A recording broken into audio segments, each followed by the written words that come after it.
Hello students, आप सब कैसे हो।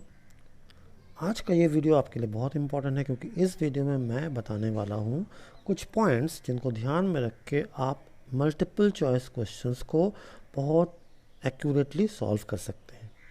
ठीक है, तो चलिए शुरू करते हैं।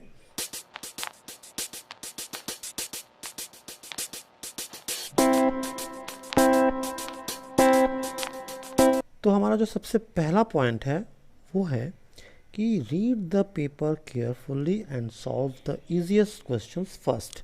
इनिशियली जैसे ही आपको पेपर मिले, जैसे ही आपको क्वेश्चंस मिले, तो सबसे पहले उसको बहुत ध्यान से पढ़ें। ठीक है, और क्वेश्चंस पढ़ने के बाद सबसे पहले आप जो इजीएस्ट क्वेश्चंस है आपके लिए, उनको पहले आप अटेम्प्ट करें। अब इजी क्वेश्चंस आपके लिए कौन से होंगे? इजी क्वेश्चंस वो होंगे जो या तो आप ओरली सॉल्व कर सकते हैं या फिर जिनको बहुत हम मिनिमम कैलकुलेशन से सॉल्व कर सकते हैं। ठीक है, तो सबसे पहले इजीएस्ट क्वेश्चंस को सॉल्व करना है। इसके क्या बेनिफिट हो गए? इसके कई बेनिफिट है। सबसे पहला बेनिफिट जो है वो है कि आपका जो इनिशियल एक्सेलरेशन है वो बूस्टअप हो जाएगा। ठीक है, इनिशियल एक्सेलरेशन बूस्टअप हो जाने से आपका कॉन्फिडेंस लेवल बढ़ जाएगा, और आपका कॉन्फिडेंस लेवल बढ़ जाने से आपका पूरे पेपर के लिए जो मोरल है वो बूस्टअप हो जाएगा। ठीक है,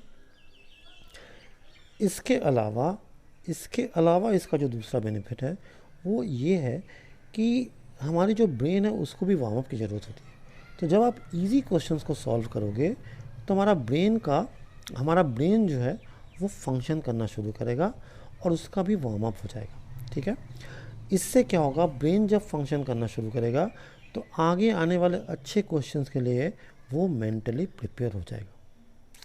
तो किसी भी चीज़ के लिए एक अच्छी शुरुआत बहुत ज़रूरी होता है, और इस पॉइंट को अगर आप ध्यान में रखते हैं तो आपको एक अच्छी शुरुआत निश्चित रूप से मिलेगी। ठीक है, तो ये था हमारा फर्स्ट पॉइंट। हमारा जो सेकंड पॉइंट है, जो दूसरा पॉइंट है, ये भी बहुत इंपॉर्टेंट है।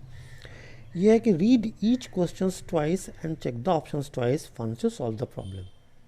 ठीक है, ईच क्वेश्चंस को एक बार नहीं बल्कि हमें 2 बार पढ़ना है, और 2 बार ढंग से पढ़ना है। कभी कभी क्या होता है कि हम लोग बहुत सिली मिस्टेक करते हैं जिससे हम लोग बहुत सारे मार्क खो देते हैं। तो इन सिली मिस्टेक्स को अवॉइड करने के लिए ये बहुत ज़रूरी है कि हम क्वेश्चंस को बहुत ध्यान से पढ़ें। ठीक है, साथ ही जो ऑप्शंस है उनको भी हम लोग को 2 बार पढ़ना है। ठीक है, ऑप्शंस को भी ध्यान से देखना ज़रूरी है, क्योंकि कई बार ऐसा होता है कि ऑप्शन ए सही है, ऑप्शन बी सही है, ऑप्शन सी भी सही है, और ऑप्शन डी में लिखा हुआ है ऑल ऑफ द अबव। अब हम अगर जल्दी जल्दी में आगे बढ़ेंगे तो हमने मान लो जल्दी से सॉल्व कर लिया और हमने देखा कि ऑप्शन ए में हमारा आंसर आ गया, तो हमने ऑप्शन ए में टिक कर दिया और आगे बढ़ गए। लेकिन ऑप्शन बी भी सही था, ऑप्शन सी भी सही था, तो इस क्वेश्चन में ऑप्शन डी आंसर, सही आंसर क्या होगा? Option D, because option D में लिखा हुआ ऑल ऑफ द अबव। तो ऑप्शंस भी ध्यान से पढ़ना और क्वेश्चंस को भी ढंग से पढ़ना है। ठीक है, हमारा जो थर्ड पॉइंट है वो है don't directly jump onto the options unless needed. देखो, मैथ्स में जो क्वेश्चंस होते हैं उनके ऑप्शंस इतने क्लोज होते हैं कि अगर आप डायरेक्टली ऑप्शंस में जंप करो तो आप कंफ्यूज हो जाओगे। ठीक है, ऑप्शंस इतने क्लोज होंगे कि ऑप्शन से आप मैनिपुलेट हो जाओगे। हर ऑप्शन कहेगा है कि मैं सही हूँ। ठीक है, तो इस कंफ्यूजन से बचने के लिए सबसे अच्छा तरीका है कि आप क्वेश्चंस को ध्यान से पढ़ के ये समझें कि क्वेश्चन में क्या पूछा है, आप उसको सॉल्व करके देखें, क्वेश्चन को सॉल्व करके देखें, और उसके बाद ऑप्शंस में जंप करें। ठीक है, अगर आप डायरेक्टली ऑप्शन में जंप करोगे तो आप कंफ्यूज हो जाओगे। So don't directly jump on to the options unless needed. Questions को सॉल्व करें, सॉल्व करने के बाद जो आंसर आएगा उसके बाद आप ऑप्शन देखें। ठीक है, तो ये हमारा थर्ड रूल था। जो हमारा नेक्स्ट रूल है वो है टाइम मैनेजमेंट। अब टाइम मैनेजमेंट बहुत ज़रूरी होता है एग्ज़ाम में। टाइम, हम जानते हैं time is the most precise thing, so don't waste time.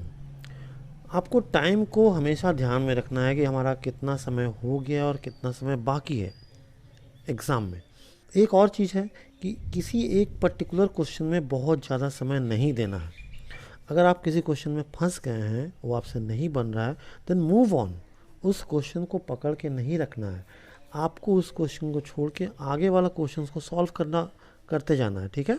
कुछ क्वेश्चंस करने के बाद थोड़ा सा कॉन्फिडेंस बढ़ेगा, तो फिर आप बैक आके उस क्वेश्चंस को री अटेम्प्ट कर सकते हैं, बट एक क्वेश्चन में ज़्यादा समय नहीं देना है। So don't waste time and manage time wisely. Time को मैनेज करना है बहुत अच्छे तरह से, ठीक है। तो ये हमारा फोर्थ रूल है, टाइम मैनेजमेंट। एक और लास्ट ऑप्शन है, लास्ट बट नॉट लिस्ट, कि if you don't have any idea about the options and there is no negative marking, then you may go for guessing. अगर आपको question समझ में ही नहीं आ रहा, क्वेश्चन के बारे में आपको कोई आइडिया नहीं, देन आप गैसिंग कर सकते हो, ठीक है। लेकिन इसके भी क्या तरीके हैं। आप सबसे पहले क्या करो, आप कोशिश करो कि कौन कौन सा ऑप्शन आप एलिमिनेट कर सकते हो।